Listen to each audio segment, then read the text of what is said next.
Federação Taekwondo Timor-Leste lihusi Dojang Leão, loketan Dojang Fong iha Unital. Reitor Unital Florindo Pereira Hatete, fatingne se oferece ba Federação Taekwondo atau loketan Dojang ida, tamba Taekwondo modalidade nebe sempre hamor em Timor-Leste nenarang, ia internacional liu desporto.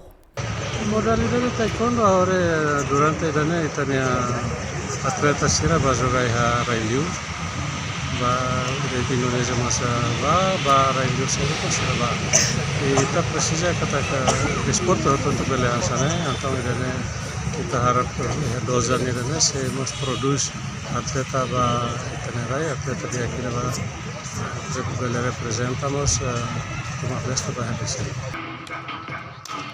Presidente da Federação Taekwondo Timor-Leste, Gabriel da Costa Hateteng, estabelecimento Dojang Fong atua atrai membros sira, não for oportunidade para atleta sira, onde expressa sirne talento e a modalidade Taekwondo. Hari kata, ihane fatidane oportunidade tebes da Federação para tu berloque, nia klubu kadozan ia fatidane, onde não é bele atrai o bele Hari atleta serem batia, kodinune bele tuir kompetisi serem mak setuir mai.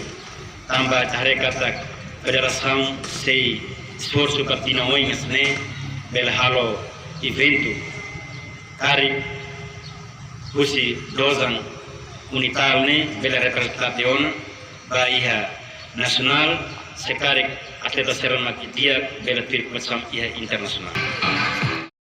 Responsável Dojang Leão Unital, Macho Gomes Hateteng, esforço de coordena o dirigente Unital niang, de ohim bela estabelecetan Dojang Fong. Dojang Fong nage tem atu hari durante ni esforço ini, esforço makas, kami tempo ni karta mas ame tam kleu, depois jene tambah lawan fatin Dojang se fatin selu, tapi jene hasil fatin be universidade niang. Jadi fatin ini si ia universitas ia menstruktur ida. Iban orang kata makarta ni tambah rona kita terpara karta mai itu amisi rona mas usi universitas dari ras.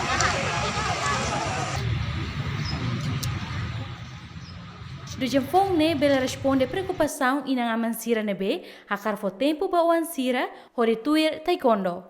Total membro ia Dojang Leão Unital Hamutuk Atleta Hatnulu. Equipa cobertura GMN.